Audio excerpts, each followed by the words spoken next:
किंच स्वप्नावस्थायां येन देहन नाड्य पर्यटति स मिथ्या पृथग्भूत निश्चल से देह से दर्शनात् तथा जागृते येन परिव्राजकादि शरीरेण लोक से पूज्यो द्वेष्यो वा दृश्यते सा मिथ्या कथ्यते।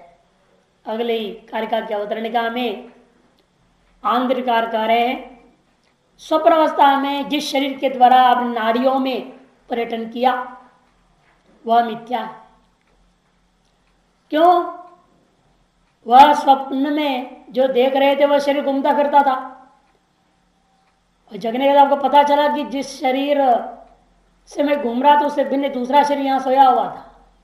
ये तो निश्चल पड़ा हुआ है, निश्चल से देह से दर्शनार्थ। और तथा जागृत है, इसी प्रकार से जागृत में भी ये जो स्थूल शरीर दिख रहा है आपको ये भी मिथ्या है। क्यों? ये न परिव्राजकाय शरीरेण लोक से पूज्य द्वेष्य दृश्यता है। जिस परिव्राजकाय शरीर को लेकर लोक पूज्य या द्वेष रूप में देखा जाता है वह भी मिथ्या है। स मिथ्या कथ्यते। पहले स्वप्न को मिथ्या सिद्ध किया और स्वप्न के आधार पर जागृत को मिथ्या सिद्ध करना है। इन बड़ा विलक्षण तरीका से सिद्ध करेंगे। देखिए, स्वप्ने चावस्तु काय पृथगन्यस्य दर्शनात् यथा कायस्तथा सर्वं चित्त दृश्यम अवस्तुकम। क्योंकि उससे भिन्न एक अन्य शरीर देखा जाता है। स्वप्न में जो शरीर दिख रहा है उससे भिन्न अन्य शरीर यहां दिखाई दे रहा है। पृथक अन्य से दर्शनात्, पृथक माने उससे भिन्न, अन्य से काय से दर्शनात् दूसरा शरीर, एक दूसरा शरीर, अन्य ही शरीर जो शैया पर पड़ा हुआ है, सो रहा है, वो दिखाई दे रहा है।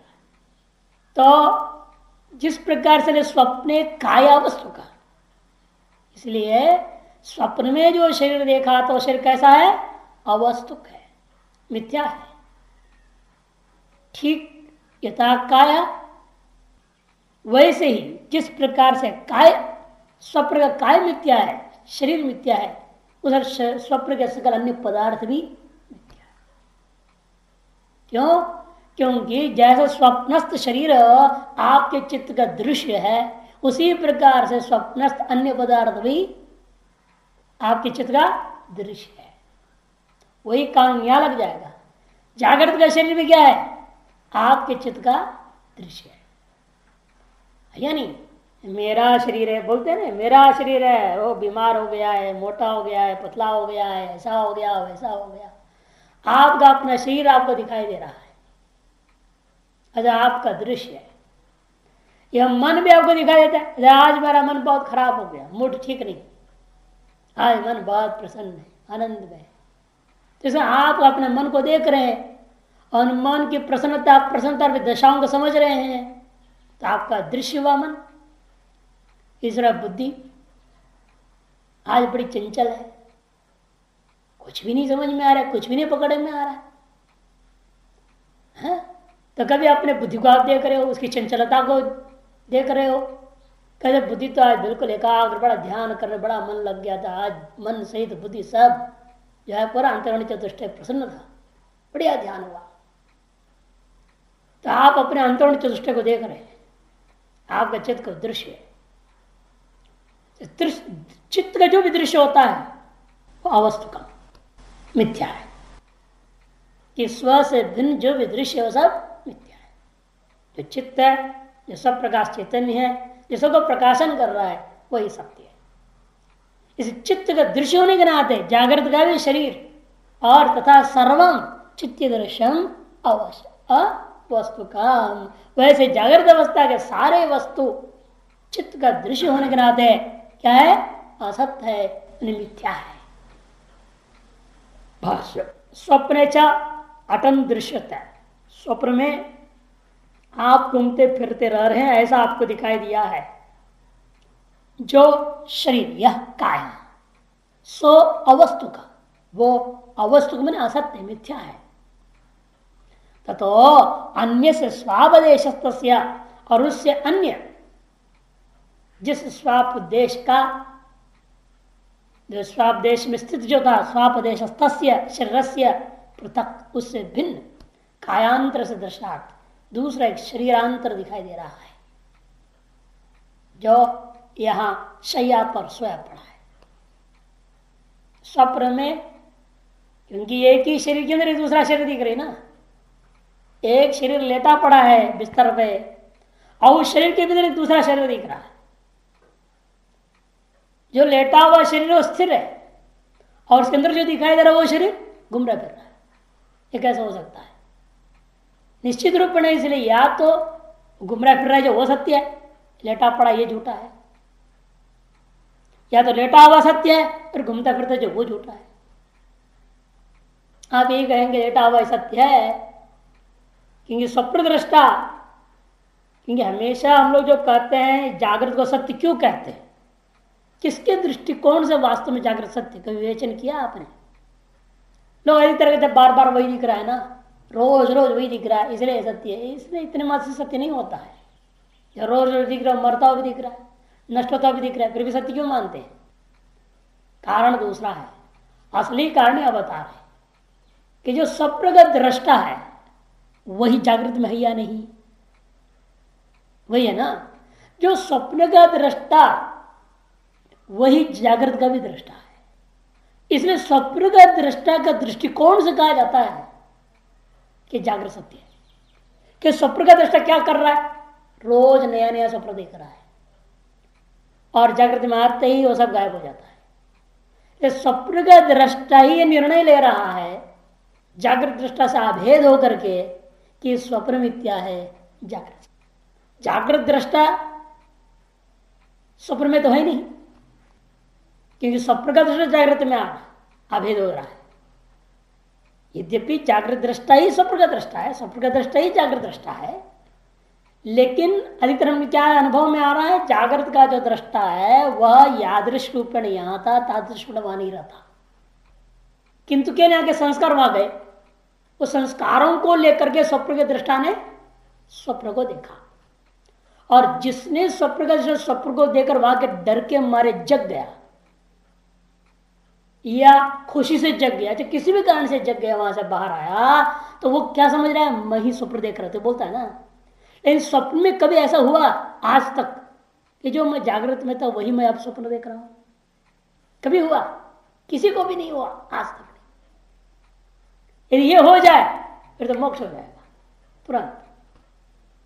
यदि जागृत का दृष्टा जो स्वप्न में गया और स्वप्न देखते वक्त यदि उसकी वृत्ति ये बन जाए है कि मैं ही जागृत का दृष्टा हूं, और जब वे देखेगा स्वप्न में जागृत का कोई पदार्थ काम में नहीं आ रहा, तो क्या समझेगा? तब वहां जागृत मिथ्या है समझेगा।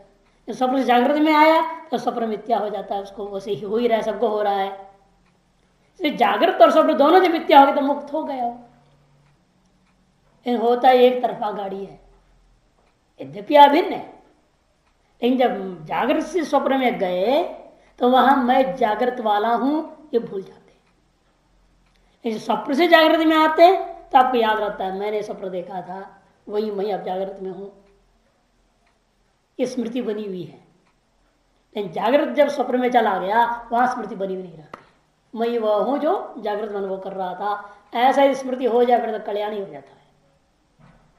लेकिन समस्या यही है यहां, इसलिए जो जागृत को सत्य कहा जा रहा है, क्यों? स्वप्न दृष्टा के दृष्टिकोण से। जागृत का दृष्टा स्वप्न को मिथ्या कह नहीं था, कहता नहीं, वास्तव में उसको पता ही नहीं स्वप्न का पदार्थ के बारे में, उसका अनुभव ही नहीं किया, वो कैसे बोलेगा? जिसने अनुभव किया है वही तो कहेगा कि दूसरा कह देगा। मैंने रस्सी में सांप किसी दूसरे ने देखा और कोई और व्यक्ति कहेगा सांप मिथ्या है। अरे जिसने अनुभव किया वही जब रस्सी को देखा तब वो कहेगा सर्प मिथ्या है। ब्रह्म और यथार्थ ज्ञान का दोनों का अनुभविता एक होना चाहिए, तभी यथार्थ अनुभव करके पश्चात ब्रह्म को वो निश्चय कर पाएगा। पहले जिसको मैं यथार्थ समझ रहा था वो ब्रह्म है, अब जो अनुभव हुआ यह यथार्थ है, यह भेद उसी को हो सकता है। अनुभव एक व्यक्ति करेगा तब ना। इस स्वप्न और जागृत का अनुभव एक व्यक्ति कर रहा है, कौन? स्वप्न का दृष्टा ही कर रहा है। स्वप्न के दृष्टा ने स्वप्न को देखा, वहां से जैसे जागृत है उसको याद रहता है मैं स्वप्न का दृष्टा जागृत में हूं। इसे जागृत और स्वप्न दोनों को स्वप्न दृष्टा देख रहा है, अतः स्वप्न दृष्टा का दृष्टिकोण में ही जागृत सत्य स्वप्न मिथ्या है। इसलिए इनका कहना है यहां पर कि जब स्वप्न का दृष्टा जागृत में आ गया, वह स्वप्न का दृष्टा जो स्वप्न को देखा वह समझ गया कि अब जागृत में आने के बाद कि स्वप्न मिथ्या है, तो उसी के दृष्टिकोण से जागृत सत्य होता है नहीं। जागृत का दृष्टा के दृष्टिकोण से जागृत सत्य नहीं है वास्तव में। कि जागृत का दृष्टा जब ब्रह्मविद्या पा लेगा तब क्या हो जाएगा, दोनों को अनुभव कर रहा है ना। जब ब्रह्म को अनुभव करेगा, जैसे स्वप्न का अनुभव करके जागृत में आया, तब आपने क्या बोला, स्वप्न मिथ्या है, ये कहा ना आपने। अब जागृत का अनुभव करते हुए आप यदि ध्यान समाधि शास्त्र के आधार पर चिंतन मनन निध्यासन करते करते ब्रह्म अनुभव कर लिए मान लो, तब क्या बोलोगे, जागृत हो मिथ्या कहोगे ना। कि जब यही वहां अनुभव करेगा, जैसे स्वप्न की अपेक्षा से जागृत सत्य है, तो जागृत की अपेक्षा से कौन सत्य है, ब्रह्म सत्यम। जब वो सत्य अनुभव कर लेगा तो जागृत स्वतः ही मिथ्या हो जाएगा। अब जब तक अनुभव नहीं है तब तक जागृत सत्य है, ये समस्या है। इसे इनका कहना है यहां कि वहां का शरीर की अपेक्षा से यह शरीर पृथक जो दिख रहा है शैया के ऊपर, इस शरीर का दृष्टिकोण से वह शरीर मिथ्या करके स्वप्न दृष्टा तय कर लेता है। यथा स्वप्न दृश्य कायो असन तथा सर्वंचित दृश्यम अवस्तुकम। जिस प्रकार से स्वप्न का दृश्य भूता जो शरीर वह मिथ्या है, उसी प्रकार से स्वप्न में देखा गया सकल पदार्थ को क्या मानना है, असत मिथ्या है, अवस्तु को माने मिथ्या। 5 नंबर टिप्पणी है, अतात्विक मिथ्यर्थ, अतात्विक है मन मिथ्या है। क्यों, हेतु सीधा है, चित्त दृश्यत्वात्। कि जैसे स्वप्न का शरीर चित्त का दृश्य था, उस स्वप्न का अन्य पदार्थ भी चित्त का दृश्य है। जागृते भी, अब यह नियम को जागृत में लगा दो, चित्त दृश्यत्वात् इत्यर्थः। जागृत शरीरम, अनुमान दे रहे देखिए नीचे ग्रहणात् में 1 नंबर टिप्पण, देवदत्त जागृत दृश्यम कैसा है, मिथ्या। तो देवदत्त दृष्टिकत्वात्, देवदत्त के रूपी दृष्टा का दृश्य होने से देवदत्त के स्वप्न के समान देवदत्त का जागृत मिथ्या है। क्यों, देवदत्त के चित्त का या दृष्टा का दृश्य होने से स्वप्न दृष्टा का दृश्य के समान, यह अनुमान को यहां सूचित किया गया है।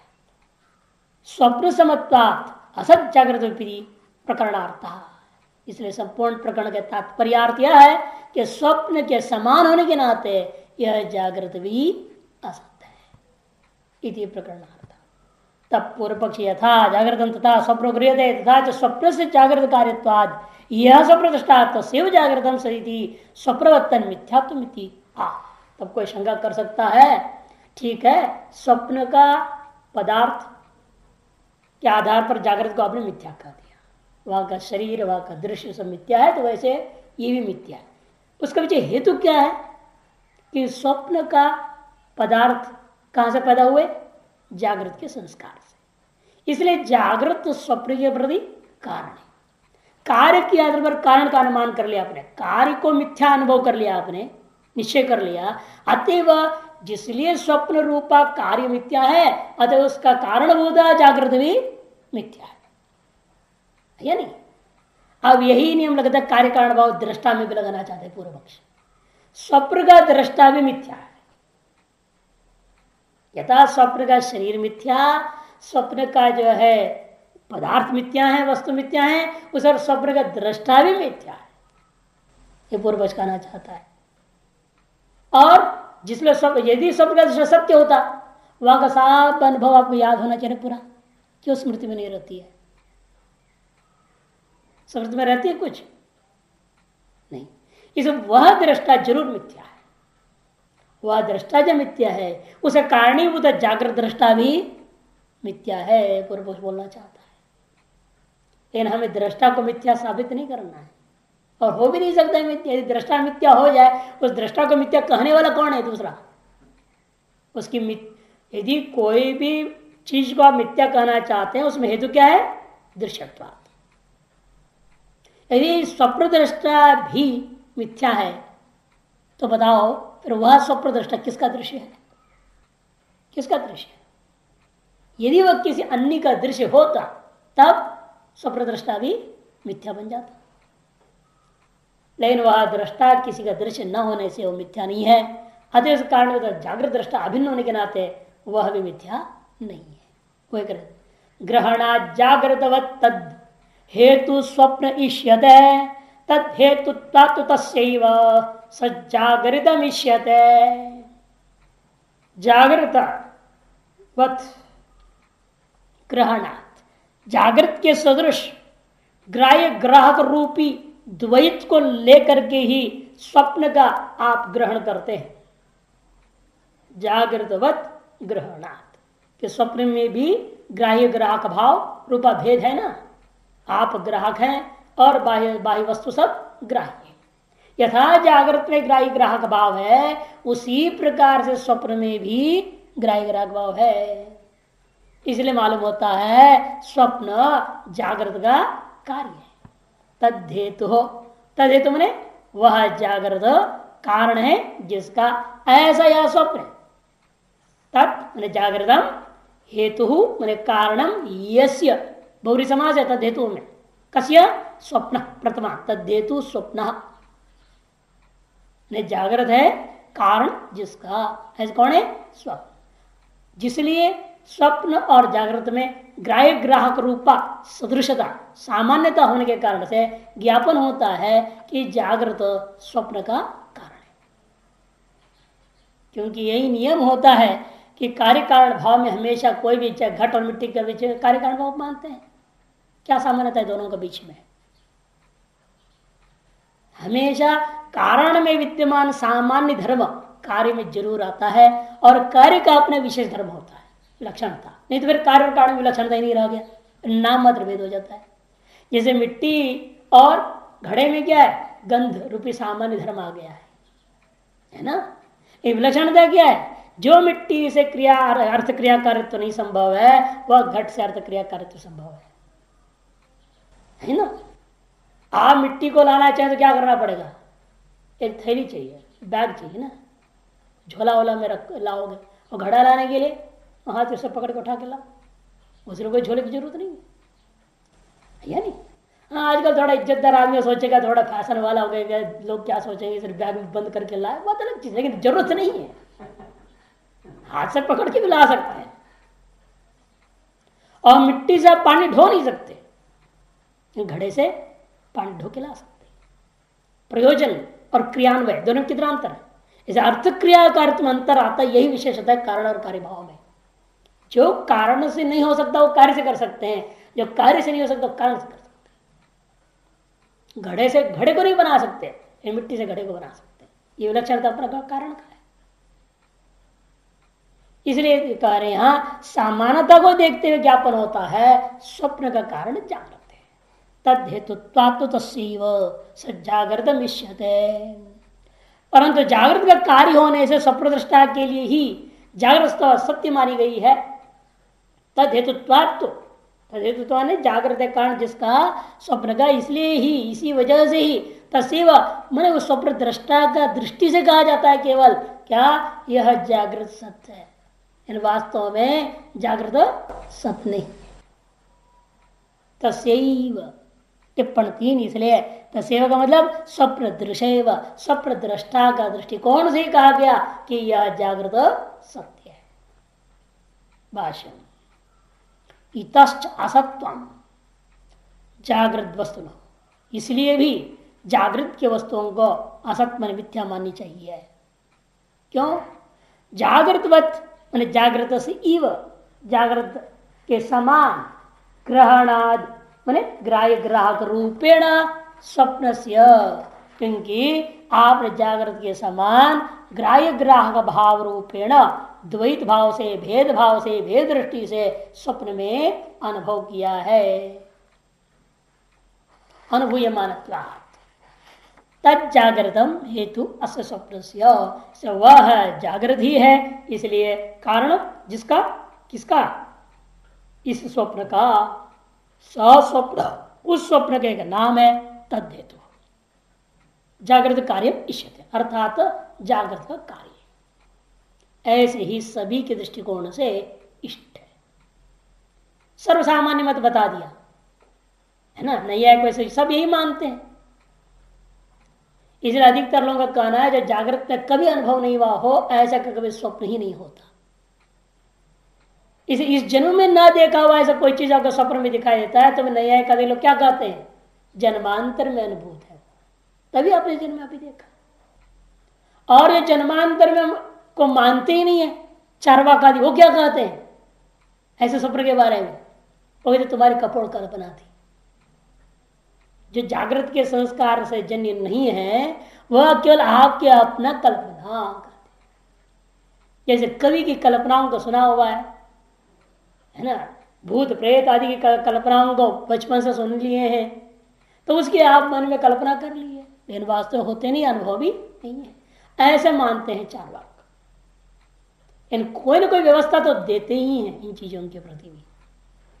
तद हेतुत्वात् जागृत कार्यत्वात् जागृत का कार्य होने के नाते तस्व स्वप्न दृश्य एवं स्वप्न दृष्टा के दृष्टिकोण से ही सत्य जागृतम न तो अन्येषाम जागृत सत्य माना गया, अन्यों के दृष्टिकोण से नहीं। न तो अन्येषाम कि सती प्रमात्र बाध्यत्व स्वप्न से मिथ्यात्व जागृत से पुनस्तद अनुपलम्भात परमार्थ तो सत्य। क्योंकि उस पर बहुत सुंदर ज्ञान दे रही कि स्वप्न के प्रमाता के सद्भाव काल में ही बाधित हो सकता है, नहीं तो नहीं बाधित होगा ना। आप स्वप्न को देख करके जागृत में आने के बाद स्वप्न के पदार्थों को मिथ्या कहते हैं, है ना। कौन कह रहा है बात? जागृत को देखने वाला कह रहा है या जिसने स्वप्न देखा था वही कह रहा है? अब उसको याद करके जो मैं देखा था वह सब झूठा है, कौन कहता है? इसीलिए स्वप्न दृष्टा कहता है। जागृत में कह रहा है, लेकिन कह कौन रहा है? जागृत दृष्टा नहीं कह रहा है, स्वप्न दृष्टा कह रहा है या नहीं। क्योंकि जिसने देखा, अभी मैंने पहले दृष्टांत दिया था ना, सर्प में जिसने रज्जु देखा, मैंने रज्जु में जिसने सर्प को देखा वही व्यक्ति रज्जु को देखेगा जब तब कहेगा सर्प मिथ्या है, कि दूसरे से नहीं होगा। तो अन्येषा इसे जिसने स्वप्न को देखा वही जागृत में आकर जागृत को जब देखता है तो वही व्यक्ति अपने देखे हुए पूर्व में देखा हुआ स्वप्न के बारे में कहता है वो क्या है। नहीं, एक ही स्वप्न दृष्टा है ना, वही जागृत में आया है ना, वही जागृत में आया है। लेकिन हम भेद करके क्यों व्यवहार वो कर रहे हैं? नहीं, सर्प दृष्टा अलग, रज्जु दृष्टा अलग हम क्यों बोल रहे हैं? क्योंकि जिसने सर्प को देखा वह जब रज्जु को देख रहे तब भी सर्प दृष्टा है क्या? तब उसको सर्प दिखेगा, तब उसको क्या कहेंगे आप? रज्जु दृष्टा कहोगे ना। लेकिन रज्जु दृष्टा होता हो सर्प दृष्टा भी है या नहीं? यदि वो सर्प दृष्टा नहीं होता और रज्जु दृष्टा अलग बिल्कुल होता, दो भिन्न अत्यंत होते, रज्जु को देखने के बावजूद सर्प मिथ्या कौन कहेगा? बताओ, कोई कह नहीं सकता। इसलिए कहना पड़ता है जो सर्प दृष्टा था वही अब रज्जु दृष्टा जब हुआ, पूर्व अपने द्वारा ही देखा गया सर्प को वो मिथ्या कहता है ना। इसी प्रकार यहां व्यवहार करना पड़ेगा। जो स्वप्न दृष्टा है वही जागृत दृष्टा बना जब, तब अपने पूर्व दृष्ट स्वप्न को लेकर के वह स्वप्न दृष्टा जागृत दृष्टा अभिन्न होकर के व्यवहार करके कहता है कि वह स्वप्न मिथ्या है।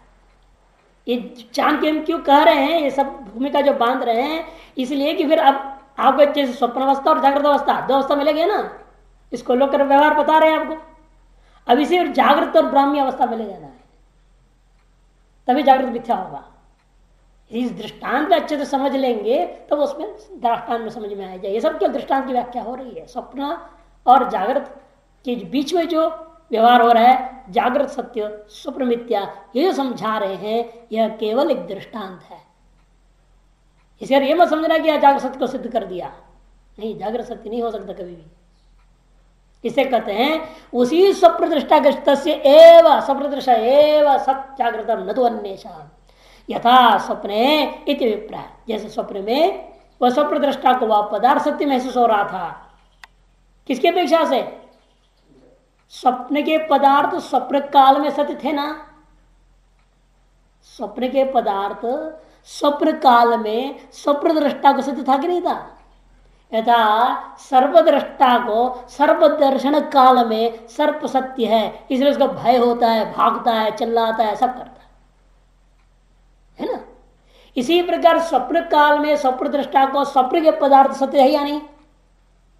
इन उसमें सत्यता किसकी अपेक्षा से आई थी बताओ? जागृत कैसे? जागृत की अपेक्षा से उसमें सत्यत्व नहीं आ सकता कि जागृत अभी कभी मिथ्या ही नहीं हुई है, तो कहां से उसकी अपेक्षा सत्यत्व आ जाएगा? स्वप्न का मिथ्या होने से जागृत में सत्यता आ गया है ना। अब स्वप्न में सत्यता आई तो किसी और चीज की मिथ्या होने पर आया होगा ना। और कौन सी चीज मिथ्या हुई है आपके लिए? तब वह कहेंगे किसी अन्य की मिथ्या होने से स्वप्न में सत्यता नहीं आया, किंतु स्वप्न में जो सत्यता आई थी निद्रा रूपी दोष के कारण से, निद्रा रूपी दोष के कारण से स्वप्न के पदार्थों में स्वप्न काल में स्वप्न दृष्टा को सत्य महसूस हुआ था। उसकी अपेक्षा से अपने जागृत में सत्यत्व मान लिया, और जब जागृत के सत्यत्व से आप जब ब्राह्मी स्थिति में पहुंच जाएंगे तो जागृत मिथ्या होगा, है ना। तो जागृत में सत्यत्व जो है दो के कारण से आया। इसका मतलब एक कारण से नहीं, जैसे स्वप्न में एक ही कारण था निद्रा रूपी दोष, उस कारण से सत्यत्व आ गया।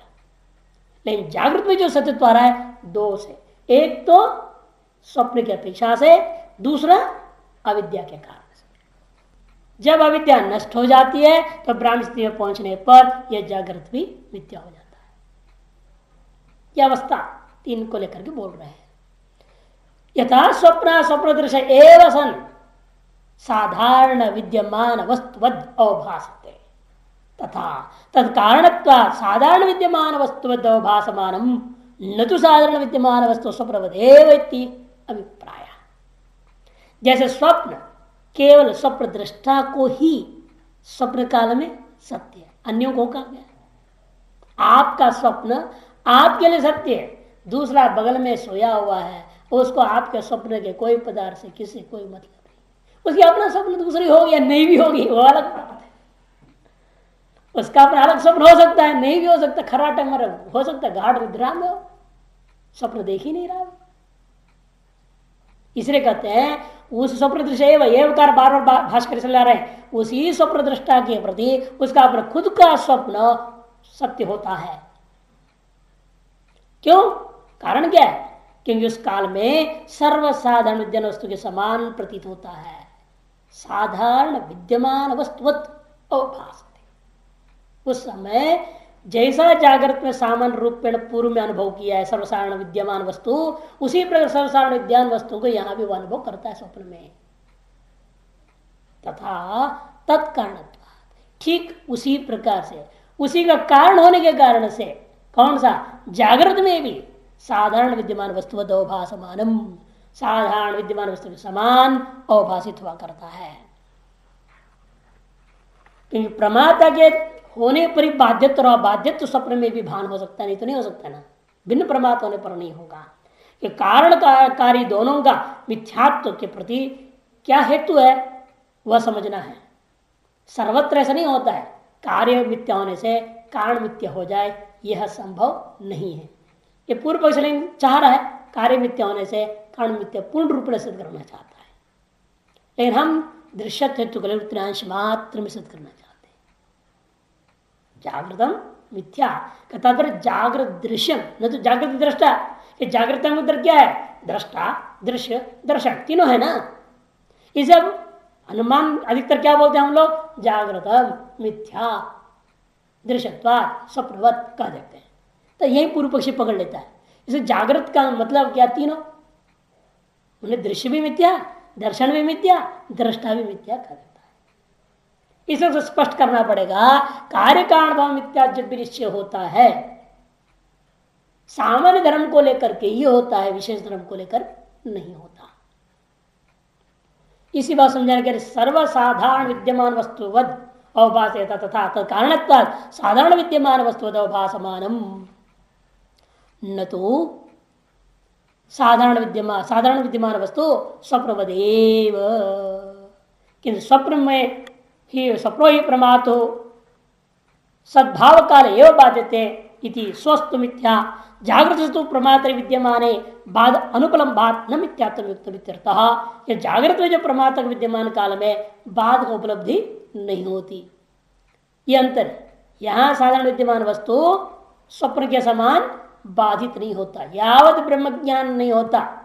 आत्मनिश्चय वेदांत परिभाषा में आपको समझाते हुए एक जगह चित्त सुखी के कारिका को देकर कहा था, वहां पर जब तक स्वस्वरूपानुभूति या स्वस्वरूप का निश्चय नहीं होता अनुभूति पूर्वक, तब तक के लिए यह जागृत कभी मिथ्या नहीं होता। चाहे जितना हम लोग रटे, कितना पढ़ें पढ़ावे, इन जागृत मिथ्या नहीं हो सकता, यावत ब्रह्मानुभूति नहीं होती। आत्म साक्षात्कार के अनंतर ही यह जागृत मिथ्या होगा। उसके बाद बाधा सामने व्यवहार अगर जीवन मुक्त हुए भी ना, जागृत के मिथ्या नहीं हो सकता। इसे कहते हैं न तो स्वप्नवदेव। यदि दृश्यत्वात् हेतु देखकर मिथ्या तो कर रहे हैं, अनुमान सिद्ध कर लेंगे जागृत के सकल पदार्थ जो है मिथ्या है, दृश्य होने से स्वप्न दृश्य समान चित्त दृश्यत्वात् हेतु आदि देकर कर लेते हैं, लेकिन इतने मात्र से वास्तव में मिथ्या नहीं होता, स्वप्न के समान ही करते। जैसे रोज रोज स्वप्न मिथ्या हो जाता है, इधर रोज रोज जागृत मिथ्या हो जाने की जरूरत भी नहीं, एक बार मिथ्या हो जाए तो काम हो जाएगा ना। कार्य कारण भावे स्वप्न जागृति और न मिथ्यात्म अविशिष्टम अत्यंत वैषम्य इत्याशंक्या। कार्य और कारण भाव होने पर भी स्वप्न जागृत में मिथ्यात्व सर्वसामान्य है ऐसा नहीं कह सकते, अत्यंत वैषम्यात्, क्योंकि एक में स्थिरत्व है दूसरे में अस्थिरत्व है। स्वप्न अस्थिर है लेकिन जागृत स्थिर है ना। वही शंका उठाते हैं। अब अगले कारिका में देखिए, उत्पादस्य प्रसिद्धत्वाद अजं सर्वं उदाहृतम न च भूतादभूतस्य संभवो अस्ति कथंचन। उत्पत्ति के प्रसिद्ध न होने के कारण उत्पादस्य अप्रसिद्धत्वाद, क्योंकि अजातवाद है ना, हम लोग जगत की उत्पत्ति मानते ही नहीं है, इसे में जागृत को मिथ्या सिद्ध करना ही है जब आत्मानुभूति से अजातत्व सिद्ध हो जाए। इसे उत्पादस्य मन उत्पत्ति ही वास्तव में प्रसिद्ध नहीं है। संपूर्ण जो प्रपंच सर्वम कैसा है, अजम उदाहरणम, इसलिए उपनिषदों में सर्वम कल्विदम ब्रह्म, ऐसे सर्वम ब्रह्म सर्वम इदम अयम आत्मा ऐसे ही शब्दों में आता है, उपनिषदों में कहा गया है। सब बाह्याभ्यंतरोज इत्यादि के द्वारा यह संपूर्ण प्रपंच अजन्म आत्मस्वरूप ही कहा गया है। इसका तात्पर्य समझना, संपूर्ण प्रपंच आत्मस्वरूप है कि प्रपंच जैसा है उस दृष्टिकोण से वो घट घट दृष्टिया जो है आत्मा है, ऐसा नहीं। घट घट दृष्टिया आत्मा नहीं है, घट अधिष्ठान दृष्टिया आत्मा है। जैसे चित्र दृष्टिया तो पट से भिन्न है, लेकिन चित्र पट दृष्टिया पट है, चित्र है ही नहीं वास्तव। दो दृष्टि है ना, कपड़े पर चित्र बना हुआ है, लेकिन हम क्या देख रहे हैं, वहां चित्र को देख रहे हैं, है ना। तो चित्र को भी किस दृष्टि से देख रहे हैं, चित्र दृष्टिया देख रहा हूं, ये राजा है ऐसा देख रहा हूं, अरे चित्र वास्तव में कपड़ा है ऐसा देख रहा हूं। देखने के निर्भर आप इसको राजा मान रहे हैं या कपड़ा मान रहे हो। कपड़ा मानोगे इसका मतलब राजा नहीं है, वहां मिथ्या है। इस सर्वम ब्रह्म में से यह सारा जगत को आप सर्वम दृष्टिया भेद दृष्टिया रखते हुए ब्रह्म कहोगे, नहीं हो सकता। किंतु अधिष्ठान दृष्टिया ब्रह्म समझोगे तभी मिथ्या होता है। सर्वम ब्रह्म जो कहा गया है वह सर्व की मिथ्यात्व स्थिति की सिद्धि के लिए है, न कि उसमें ब्रह्म के सत्यत्व आगे से सर्वम पे सत्यम कह देते उल्टा लो। सर्वम ब्रह्म है ना, ब्रह्म सत्य से सर्वम सत्यम, ऐसा नहीं। पट सत्य है लेकिन पट से सकल चित्र सत्य नहीं है। जैसे चित्रपट दृष्टांत देकर चित्रदीप प्रकरण पंचदशियों को विस्तार से समझाया, वहां पर अवस्था 4 भी दिखा करके वही यहाँ पर समझाने की कोशिश कर रहे हैं, उसी प्रकार यहाँ ग्रहण करना है।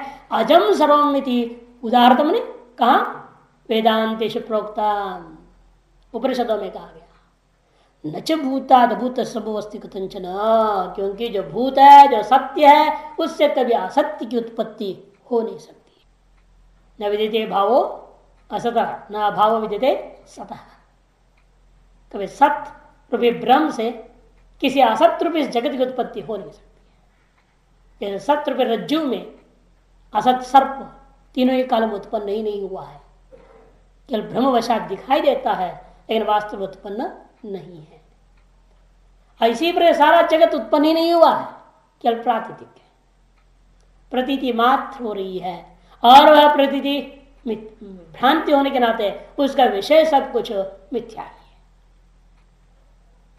भूतात् अभूत से जगत न संभव अस्ति उत्पत्ति न संभव इत्यर्थः, किसी भी प्रकार से कथनचना, किसी भी प्रकार से उत्पत्ति का कथन, किसी प्रकार का मतलब क्या, आरंभवाद से भी नहीं, परिणामवाद से भी नहीं, विवर्तवाद भी नहीं, कोई वाद नहीं। ये सब वाद अज्ञान में ही होता है। जितने भी वाद है, जो विवाद के कारण बनते हैं, विवादास्पदम, अनुमान हम क्या करते, विवादास्पदम जगत मिथ्या, इसीलिए इसे वादों के कारण सिद्ध है। ये झगड़ा क्यों है, वादों के कारण से। नैयायिकों ने आरंभवाद माना, नैयायिक वैशेषिक मीमांसक, सांख्य और योग परिणामवाद माना, विवर्तवाद आप मानते हैं, स्मृतिवाद बौद्ध मानते हैं। इस प्रकार कोई ना कोई वाद सबने मान लिया, उन वादों को लेकर विवाद हो जाते हैं। इन्हें सब कुछ अज्ञान में होने के नाते वास्तव में उत्पत्ति की कथन ही नहीं हो सकती है। भाष्य ननो स्वप्न कारणत्व जागृत वस्तुनो न स्वप्नवद वस्तुत्व, पूर्व पक्षी कहता है स्वप्न के कारण होने के बावजूद भी जागृत का जो वस्तु है वह स्वप्न वस्तु के समान अवस्तु नहीं है, मिथ्या नहीं है, किंतु सत्य है। क्यों, उसका कारण वो दे रहा है, अत्यंत चलो ही स्वप्न जागृतन तो स्थिरम भवति लक्ष्य है। कि स्वप्न कैसा है, रोज रोज बदल जाता है, आज कुछ देखा कल कुछ और देखा, कोई निश्चय नहीं होता क्या देखेंगे क्या नहीं देखा था, कुछ भी याद भी नहीं, कुछ पक्का नहीं होता। लेकिन यहाँ तो ऐसा नहीं, बिजली चली जाए तो भी आप अंधकार में आराम से किसी दूसरे चले जाते, क्योंकि आपको मालूम है जो वहां वही है। ये दरवाजे कहीं बिजली कहीं दरवाजे इधर से उधर हो जाए, क्या लगता है दीवार में ठक्कर खाओगे, बदल जाएगी ना। ये स्वप्न बदल जाए, कमरे बदल जाते हैं, स्वप्न मकान बदल जाता है, रोड बदल जाता है, सब कुछ बदल सकती है वहां तो। वैसे यहाँ भी रोज बदलते रह जाए फिर तो मुश्किल हो जाएगा। पुरुष स्त्री हो जाए, स्त्री पुरुष हो जाए, व्यवहार कैसे चलेगा जागृत में।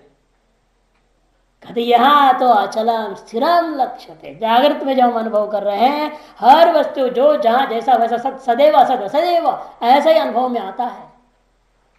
अत्यंत चलो ही स्वप्नो तुमने किंतु जागृतम स्थिरम लक्ष्य थे, तब सिद्धांत सत्यम ठीक कहते हो। अर्धांगीकार में ठीक ही कह रहे हो। किसके दृष्टिकोण में तुम ठीक कह रहे हो, अविवेकी के दृष्टिकोण से।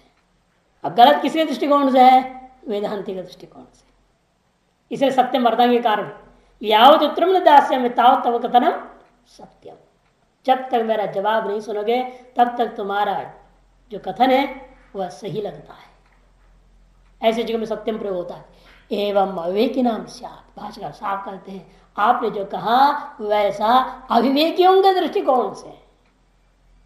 विवेकी नाम तो न कसित वस्तु उत्पाद प्रसिद्ध हो, विवेकियों के दृष्टिकोण में तो आज तक कोई वस्तु उत्पन्न ही नहीं हुआ है, तो स्थिर कहां से होना है। कोई वस्तु उत्पन्न हुआ हो और वस्तु आपके अनुभव में आता हो तब तो उसका विचार किया स्थिर वस्तु है कि अस्थिर वस्तु है। उत्पन्न ही नहीं हुआ है जब कोई भी वस्तु, स्थिर अस्थिर का विचार ही नहीं हो सकता।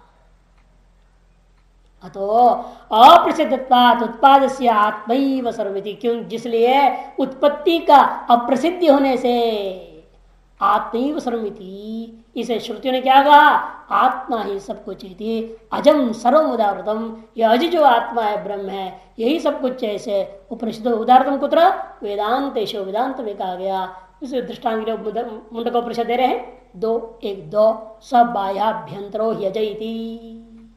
और भीतर बाहर सर्वत्र सर्वतः बाहर भीतर सब ओर से सब कुछ अजन्मा ब्रह्म ही है इत्यादि से सबको आज ही कहा है उपनिषदों में।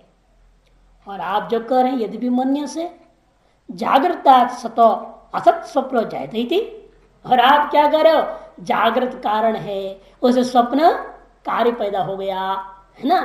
मैंने जागृत को फिर इसके अलावा आप क्या कह रहे हो, जागृत सत्य है स्वप्न मिथ्या है। मैंने सत से असत उत्पन्न हुआ आप बोल रहे हो। यदि जागृत को कारण कहोगे उसे उत्पन्न कार्य क्या है, स्वप्न है, और जागृत को सत कह रहे हो, इसका मतलब क्या, सत रूपा जागृत कारण से असत कार्यभूत स्वप्न पैदा हो गया। सत से उत्पन्न हो सकता है क्या, फिर तो वंध्या पुत्र भी उत्पन्न हो जाएगा संसार में। सत्य है ना, वो औरत तो सत्य है ना, वंध्या स्त्री, और उसे असत वंध्या पुत्र पैदा हो जाए, क्यों नहीं होता। फिर शस्य तो सत्य है, उसे शरीर पैदा हो जाए असत। ख आकाश सत्य है, उसे असत खपुष्प उत्पन्न हो जाए। ऐसे तो कहीं होता हुआ देखने को मिला, सत से असत उत्पन्न होता हुआ कहीं भी देखने को नहीं मिला है।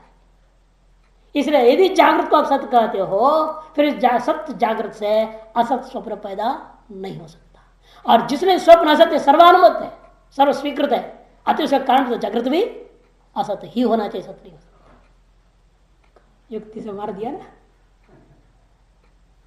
इसलिए कहते हैं यदि भी मन से जागृता सतो असत स्वप्न जायती तद असत, आपके कथन बिल्कुल गलत है। क्यों, न भूता विद्यमान भूत से असत समवस्थि लोके, क्योंकि लोक में भी ऐसे एक भी दृष्टांत दे नहीं सकते हो कि जो भूत है, जो विद्यमान है, जो सत्य है, उससे अभूत असत्य अविद्यमान वस्तु उत्पन्न हो जावे, ऐसा नहीं हो सकता। नहीं असत शशाणादे है संभव दृष्ट कथंचिदपि, कि जो असत्य है कौन, शशिक्षण आदि, उनका उत्पत्ति कहीं भी किसी प्रकार से भी किसी भी काल में किसी भी देश में कोई भी सत शश के द्वारा खरगोश में उत्पन्न होता हुआ देखने को नहीं मिलता। तो पूर्व पक्ष ने आपने तो कहा था स्वप्न जागृत का कार्य, तब मैंने कहा था स्वप्न जागृत का कार्य है, मैंने ये तो नहीं कहा ना स्वप्न सत्य जागृत का कार्य है। हम भी मान रहे स्वप्न जो है जागृत का कार्य है। इन किस अंश में कह रहे हैं वो तो समझो। तुम जागृत को सत्य करके ग्रहण कर ले तुम्हारी गलती है। हमने कभी नहीं कहा कि सत्य जागृत का कार्य असत स्वप्न है। कार्य कारण बाबा मान रहे हैं, लेकिन जैसा आप चाह रहे वैसा नहीं, सत्य और से असत उत्पत्ति ऐसा नहीं मानते। वे कहते हैं ननु उक्तम तो ये स्वप्नो जागृत कार्य में दी तब कथम उत्पाद प्रसिद्धि तुच्छते। आपके द्वारा यह बात अभी अभी कह दिया गया था पूर्व दो कारिकाओं में कि स्वप्न जागृत का कार्य है। फिर आप क्यों कह रहे हो, जब कोई चीज उत्पन्न ही नहीं हुआ तो जागृत से स्वप्न कैसे उत्पन्न हो गया। अप्रसिद्ध कारण उत्पत्ति ही अप्रसिद्ध यदि है, आपने कार्यकारण भाव कैसे कथन कर दिया। तब कहते वह भी अविवेकियों को समझाने के लिए श्रृणु तत्व कारण, सुनो क्यों ऐसा हमने कहा है। तत्र यथा कार्य कारण भाव अस्मा विपरीता, उन दोनों के बीच में, दो अवस्थाओं के बीच में कार्य कारण भाव जिस प्रकार का होना चाहिए हमारे द्वारा विपरीत है, वह तुम सुनो समझो। क्या है, असत जागृते दृष्ट्वा स्वप्ने पश्यति तन्मयः असत स्वप्ने दृष्ट्वा च प्रतिबुद्धो न पश्यति। जीव जागृत काल में जो देखा है ये भी वास्तव में असत ही देखा, तभी वहां असत देख रहा। यदि असत्य देखा होता तो वहां भी असत देखता।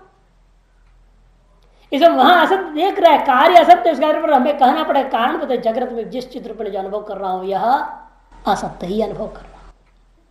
यदि असत्य अनुभव हो रहा है फिर सत्कर क्यों, घट सत्कर क्यों बोलते, घटो अस्थि क्यों बोलते, घटो नास्ति बोलना चाहिए। कहते हैं उसे सत्य की आपकी भ्रांति है, भ्रांति निवृत्ति के लिए सब पढ़ना हो रहा है। सत्य तो आरोपित है, असत्य में सत्य आरोपित हो गया है। इसलिए कहते वास्तव में जागृते असत दृष्टवा, जागृत में अविद्यमान भ्रांति विषय वस्तु घटपटादियों को आपने देख करके स्वप्न में भी तन्मय पश्यति, तत्संस्कार से संस्कारित हुआ होकर के निद्रा रूपी दोष की सहायता से आप स्वप्न में असत पदार्थों को उत्पन्न कर लेते हैं। असत स्वप्ने दृष्टवा च प्रतिबुद्धो न पश्यति। अतः यह कहना पड़ता है कि स्वप्न में भी असत पदार्थों को देखकर जगा हुआ पुरुष उन्हें इसलिए नहीं देखता है। ये सत्य से सत्य कार्य होता, यदि जागृत सत्य होता उसे उत्पन्न स्वप्न भी सत्य होना चाहिए। यदि सत्य होता वो जगने के बाद उसकी उपलब्धि होनी चाहिए। इन उपलब्ध न होने से निश्चय हो गया स्वप्न का पदार्थ असत्य है, अतः उसे कारणभूत जागृत पदार्थ भी असत्य है। इन महाराज तो कभी जागृत को हम असत रूप में कभी देखते ही नहीं है। जागृत को भी असत रूप में देखा ही नहीं, कहते हाँ अभी तो कहाँ देखोगे, समय लगेगा, अनेक जन्म संसिद्ध भगवान ने कह रखा अनेक जन्म लगेगा। और धीरे धीरे धीरे घिसते घिसते घिसते कभी न कभी क्षण निध्यासन सम्यक जब हो जाएगा तब आपको ब्रह्मानुभूति होगी, तो जागृत भी असत करके अनुभव हो जाएगा। यह कोई जरूरी नहीं ना कि कईयों की जो भ्रांति ऐसी होती है जो जिंदगी भर भ्रांति चलती है, निकाल नहीं सकता कोई उस भ्रांति को। कईयों के दिमाग में कोई भ्रांति से बैठ जाता है, आप लाख समझाइए, दूसरों से समझाइए, जैसा भी कोशिश कीजिए वो अंदर से निकलेगा ही नहीं। ऐसा जड़ बैठा हुआ रहता है, वड वृक्ष के जड़ के समान बिल्कुल पाताल लोक तक रहता है, निकाल नहीं सकते भ्रम को, क्या करेंगे। इसे हिंदी में कहावत कह दिए, बहम की कोई दवाई नहीं, वो खुद से खुद ही मिटाना पड़ता है, कोई रास्ता नहीं। और खुद से खुद कैसे मिटेगा, आप उसके लिए धीरे धीरे होगा, पुण्य कर्म संचय होते होते होते विवेक खुलेगा, आंखें खुलेंगे अपने आप, धीरे धीरे होगा। इसलिए कहते देखो कि भाई ये जो चीज है ना, आप जो जागृत सत्य कह रहे हो वह केवल भ्रमवशात ही है। भाष्यम असत्य विद्यमान रज्जु सपवद विकल्पितम वस्तु जागृत है। देखो जागृत में जो आप देख रहे हो वो कैसा है पदार्थ, ये घटपट आदि असत्य है, अविद्यमान है, रज्जु सर्प के समान विकल्पित है।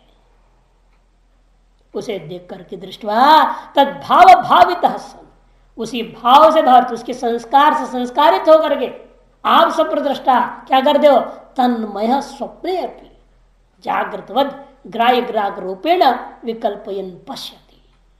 ठीक उसी प्रकार तन्मय में की व्याख्या कर रहे हैं, स्वप्न में भी तन्मय मने वह भी असन्मय ही होता, असत्य ही होता है। जागृत स्वप्न वहां पर इसलिए ग्राह्य ग्राहक भाव रूपेण विकल्पयन पश्यति। ब्रह्म विषय वस्तु जात आरोपयन इत्यर्थ, ब्रह्म का विषय होता वस्तु समूह को आरोपित करता हुआ आप देखते हैं।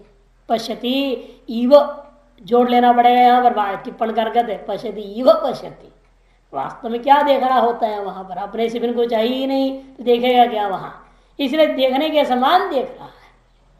तथा असत स्वप्ने दृष्टवाच, इसीलिए आप ये निर्णय कैसे ले रहे हो, तो इसलिए लेना पड़ रहा है क्योंकि स्वप्न में देखने के पश्चात प्रतिबुद्धो न पश्यति अविकल्पयन, प्रतिबुद्ध जगने के बाद वह पुरुष उन्हीं चीजों को विकल्प रहित होकर के सत्य रूपेण अनुभव नहीं कर रहा है। च शब्दात, यहाँ जो च क्यों सच कह दिया ना, च शब्द से, तथा जागृते भी दृष्टवा स्वप्ने न पश्यति कदाचित, जागृत में भी देख करके इन पदार्थों को वास्तव स्वप्न में कभी इनको सत्य रूपेण अनुभव नहीं करता। स्वप्न के पदार्थों को जागृत में जिस प्रकार से सत्य रूप ग्रहण नहीं कर पाते हो, सर जागृत के पदार्थों को भी स्वप्न में सत्य रूप कभी किसी ने आज ग्रहण नहीं किया है। इसलिए तत्त अवस्था काल में केवल भ्रांति मात्र रहती है, स्वप्न काल में स्वप्न जैसा सत्य है, सर जागृत काल में जागृत भी सत्य जैसा लगता है, वास्तव में सत्य नहीं है। तस्मा जागृतम स्वप्न हेतु उच्यते, इसी दृष्टिकोण से केवल हम लोगों ने यहाँ जागृत को स्वप्न का कारण कह दिया है, न तो परमार्थ सदिति कृत्वा, इस दृष्टिकोण से नहीं कि जागृत पारमार्थिक सत्य है और उस पारमार्थिक सत्यता से विशिष्ट जागृत से यह असद रूपा स्वप्न उत्पन्न हो गया, सत्य से असद उत्पत्ति का कथन करने के दृष्टिकोण से बात नहीं कही गई है। यह जो कार्य कारण भाव है सत से असत उत्पत्ति का कथन करने के दृष्टिकोण से नहीं है, किंतु जागृत भी असत्य है, उससे असत्य स्वप्न पैदा हुआ, यह कथन करना ही इष्ट है। यहां जागृत से देखो अनुगिरी परमार्थ सत्वात् कार्य स्वप्न से तादात्म्य तथात्म विवक्षित, कि जागृत का जो पदार्थ है परमार्थ सत्वात् कार्य से स्वप्न से भी, इसका कार्य विद स्वप्न का भी तादात्म्य से तदात्म विवक्षित कार्य कारणत्व प्रथा कथम भवती, उस प्रकार से कार्य कारण की जो परंपरा को क्यों नहीं मान रहे हो, कथा ऐसा नहीं हो सकता है, क्योंकि जो है कभी सत्य से कोई भी असत की उत्पत्ति कहीं भी लोक में देखने को नहीं मिलता। कभी व्यवहार कार्य कारणतम स्वप्न जागृति और उत्तम, ये जो स्वप्न और जागृत के बीच में कार्य कारण जो कहा गया, ये भी व्यावहारिक दृष्टिकोण से हम कार्य है, पारमार्थ दृष्टिकोण से न जागृत है न स्वप्न है। तत्व दृष्टिया तो अप्रसिद्ध में हुआ, तत्व दृष्टिया तो उत्पत्ति ही नहीं है, तो कार्य कारण भाव कहां से होगा? कार्य कारण भाव ही नहीं है जगत का, जो उत्पन्न ही नहीं हुआ ना। जो कोई चीज उत्पन्न हो तो उसे कार्य कारण भाव सोचा जाए। जब रज्जु में जैसा सर्प हम कह रहे हैं, उसी प्रकार से ब्रह्म में जगत यदि है, फिर सबकी उत्पत्ति कौन चिंतन करता है? रज्जु में दिखाई दिया वह सर्प की उत्पत्ति जिस प्रकार कोई चिंतन नहीं करते। इसका माता पिता कौन है, ये कौन सा दिन में पैदा हुआ था, इसका डेट ऑफ बर्थ है ना, जन्म तारीख क्या है, जन्म स्थान, जन्म का समय, उसकी कुंडली बनाओ, ये सब कितना दिन तक रहेगा, हमको कितना दिन तक तंग करेगा, ये डराते रहेगा सर्प को नहीं। ऐसे किसने आज तक सोचा समझा गणित किया ही नहीं, क्यों उत्पन्न ही नहीं है। लेकिन मूर्खता और अज्ञान की वजह से हम लोग अपने अपने इन शरीरों का भी जो है जन्म का तारीख, जन्म का समय और जन्म स्थान वाले कुंडलियां बनाते हैं, सोचते समझते। ये तो अविवेक की नाम, व्यवहार दृष्टिया ये हुआ, न तो परमार्थ दृष्टिया। इसे कहते हैं ततुष्ट तो अप्रसन्न क्वचित भी कार्य कारणत्म, कहीं भी कोई कार्य कारण भाव नाम की चीज ही नहीं है। अवस्तुनो अज्ञानाद अवस्तु एवं कार्य भवति, इसलिए अवस्तुभूता कारण से अज्ञान के वजह से ही अवस्तुभूता कार्य की उत्पत्ति हो गई है, समझो। इसी बात को समझाने के लिए सकल प्रकार के कार्य कारण भाव को खंडन करने वाली कार्य ला रहे हैं। चार प्रकार का हो सकता है ना, सत से सत की उत्पत्ति, सत से असत की उत्पत्ति, अथवा असत से सत की उत्पत्ति, असत से असत की उत्पत्ति, चार प्रक्रिया हो सकती है। सत से सत, सत से असत, अथवा असत से सत, असत से असत, ये चारों को खत्म कर दे। नास्त्य सद्धेतुकम असत सदसद्धेतुकम तथा सच सद्धेतुकम नास्ति सद्धेतुकम असत कुतः।